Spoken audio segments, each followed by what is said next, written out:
27 सितंबर general assembly के इजलास में वज़ीर-ए-आज़म मोदी की शिरकत के मौके पर कश्मीरियों के मुजाहरे में शिरकत के लिए PTI आज़ाद कश्मीर के सदर बैरिस्टर सुल्तान महमूद चौधरी बर्मिंघम पहुंच गए।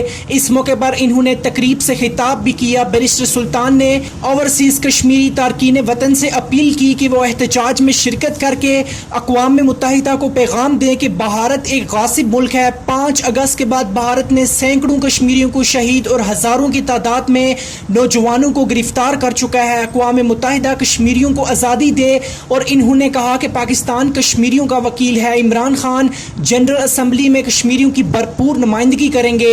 इस मौके पर इन्होंने इनाम उल हक की खिदमात को सराहते हुए कहा कि इनाम उल हक कप्तान और मेरी टीम का हिस्सा है। इन्होंने इनाम उल हक को तहरीक इंसाफ में शमूलियत पर मुबारकबाद भी दी। KE news Birmingham.